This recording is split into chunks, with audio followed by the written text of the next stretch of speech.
President Joe Biden has issued a pardon to his son, Hunter. In response to Biden's decision, Trump wrote, "Does the pardon given by Joe to Hunter include the January 6th hostages?" Honestly, maybe what President Biden should have done is not just pardon his son, Hunter, but name him ambassador to France. His daughter is married to Jared Kushner. He pardoned Jared Kushner's father. Man, I've been waiting to talk about this. Yeah, so as I said on Twitter, never calling it X, by the way, if you defended the 34 times felon who committed sexual assault, stole national security documents, and tried overthrowing a free and fair election, maybe, just maybe, you can sit out on the whole Joe flipping on the Hunter Biden discussion. So for anyone that wants to clutch their pearls now because he decided that he was going to pardon his son, I would say take a look in the mirror.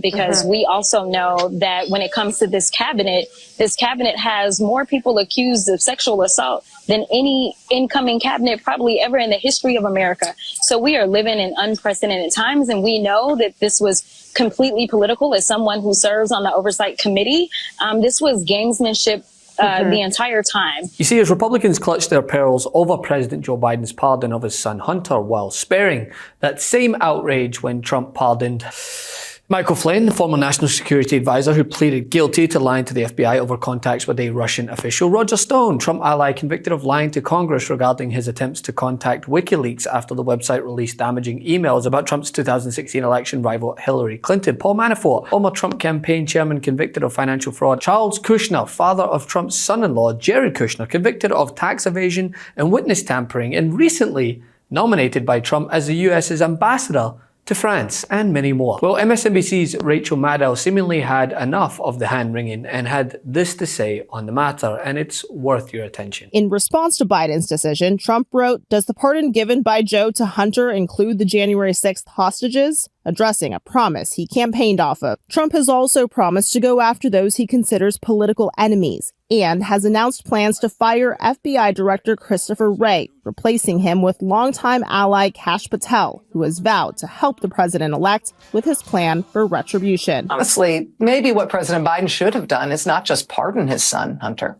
but name him ambassador to France, right? Maybe then the response, the criticism of the decision would be a little more muted. I mean, consider it, right? Donald Trump, the president-elect, used his pardon power to give pardons to his longest-serving political advisor, his campaign chairman, his campaign manager, his national security advisor. He gave pardons to count them, 7 different Republican congressmen convicted of dozens of felonies. He pardoned the father of his son-in-law. His daughter is married to Jared Kushner. He pardoned Jared Kushner's father. This man tried to blackmail and intimidate a witness in a federal criminal case against him by hiring a prostitute to seduce the witness and lure him back to a hotel room where the guy had staged a hidden camera. He filmed the sexual encounter and then sent the tape to the wife of the witness to intimidate both the witness and the wife into not testifying against him. And that is an astonishing thing to do, an astonishing length to go to commit the crime of witness intimidation. It is a whole other level of insanity when you consider that the woman this guy sent the tape to was his own sister, because it was his brother-in-law, his sister's husband, who was going to be the witness against him in this criminal investigation, along with potentially his sister herself. So this is what he did to his own sister in order to try to shut down the case, in order to try to shut down those witnesses. His name is Charles Kushner. His son Jared is married to Ivanka Trump.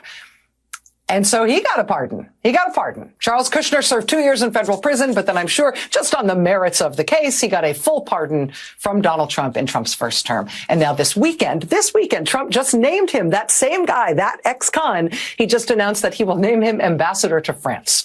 And he did that announcement right after he announced that the father of the guy married to his other daughter, Tiffany, he will be Trump's senior advisor on the Middle East. This comes after Republicans and some Democrats, is worth noting, have blasted Biden for going back on his promise to not give his son clemency, accusing him of hypocrisy. And of course, Trump was quick to sound off on the pardon, describing it as, quote, a miscarriage of justice, as irony wept in the corner. Now listen, sure, call out the Biden hypocrisy, but are we really going to sit here and be lectured from those who worship at the feet of a man who woefully abused the pardon power in term 1, to which none of them had anything to say about this, and already promised to pardon the January 6th prisoners before this Hunter Biden pardon. You know, I think debating the morals of it all is hilarious, considering morals clearly didn't come into play during the election itself. I think we can hold multiple thoughts in our head at one time on Hunter Biden.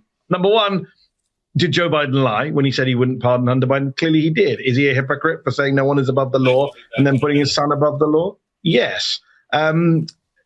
Should the presidency be used to protect family members? No. I think we can all agree on those points. Having said that, the kind of outrage from Republicans and some in the media is a little bit kind of ridiculous. We all know that Hunter Biden was targeted. The president is right when he says that they went after his son because he was his son. Anyone called Hunter Smith wouldn't have been prosecuted in the same way for the tax evasion and the gun form that many people get wrong or provide incorrect information on. And as for the Republicans kind of crying foul right now, you have Kash Patel. I know we're going to talk about Kash Patel, who is a Trump toady who's about to be appointed FBI director if he can get through the Senate. He's on record saying he's going to go after the Bidens. The Republicans have made very clear they plan to carry on going after the Biden family. So is it understandable that Joe Biden is trying to protect his son from future investigations? It is understandable. That doesn't make it right. But come on, as you mentioned as well a moment ago, Amy, Charles Kushner is about to become ambassador to France. He is the father-in-law of Ivanka Trump, who Trump pardoned in December 2020. So, you know, let's just get rid of the presidential pardon power, which would require a constitutional amendment. I think that's the source of all the corruption. And of course, as we talk about pardons, I mean, it would be very interesting to see President Biden, very significant pardon, for example, Leonard Peltier, or talk about pardons or commutations for people on federal death row. Biden himself has said he's against the death penalty. You've got about 40 people, I believe, still on the federal death row. Yes, pardon them now, because we remember when Donald Trump was leaving office last time, he actually escalated executions at the federal level at a rate we hadn't seen before for several years. So yes, pardon 40 people on death row, pardon 3,000 people in prison, Amy, on federal marijuana offenses, outdated, ridiculous marijuana offenses. Pardon them, not just your own, former addict son. There's so much a president could do with the presidential pardon power for good. We saw Trump misuse it in all sorts of ways for people like Paul Manafort and Charles Kushner and Roger Stone. Now we're seeing Joe Biden misuse it for his own son. Even if it is understandable, it's still wrong. Why not use it for a good cause? But as I say, I would rather get rid of the pardon power. But of course, we can't do that without a constitutional amendment. After reading Biden's statement on the pardon, which featured the president claiming, quote, "They have tried to break me in their effort to break Hunter," Maddow suggested the president was justified, and it's largely because of Trump's pick for FBI chief, a man who has literally published a hit list of people he wants to go after once Trump is back in power. But I will say, way to go, Joe. Let me be the first one to congratulate the president for deciding to do this, because at the end of the day, we know that we have a 34-count convicted felon that is about to walk into the White House. So for anyone that wants to clutch their pearls now because he decided that he was going to pardon his son, I would say take a look in the mirror. Because we also know that when it comes to this cabinet has more people accused of sexual assault than any incoming cabinet probably ever in the history of America. So we are living in unprecedented times, and we know that this was completely political. As someone who serves on the oversight committee, this was gamesmanship the entire time. And we know that this investigation had been taking place for 5 or 6 years. We know that Hunter had accepted responsibility, and it was the oversight committee that was pushing to try to say, no, it wasn't enough. And ultimately, the judge decided to reject the plea. And so considering everything that took place and considering where we are in this country, I say, way to go, Joe. Yeah, let's not waste time trying to rationalize with those gnashing their teeth while willfully bending the knee to a literal convicted felon who pardoned a family member and then named that same person as an ambassador to France, a man with no qualifications to do that job whatsoever.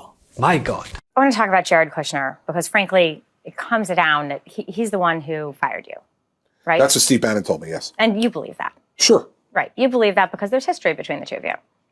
Between me and his father, not between me and him. But you can understand why he takes it personally. Yes and no. Would you separate your experience if your father had been put in jail from the prosecutor who put him in jail? If my father was guilty, I would. Mr. Kushner pled guilty. He admitted the crimes. And so what am I supposed to do as a prosecutor? I mean, if a guy hires a prostitute to seduce his brother-in-law and videotapes it and then sends the videotape to his sister to attempt to intimidate her from testifying before a grand jury. Do I really need any more justification than that? I mean, it's one of the most loathsome, disgusting crimes that I prosecuted when I was U.S. attorney. And I was U.S. attorney in New Jersey, Margaret, so we had some loathsome and disgusting crime going on. Love this video? Make sure you stay up to date on the latest breaking news and all things Meidas by signing up to the MeidasTouch newsletter at MeidasTouch.com/newsletter.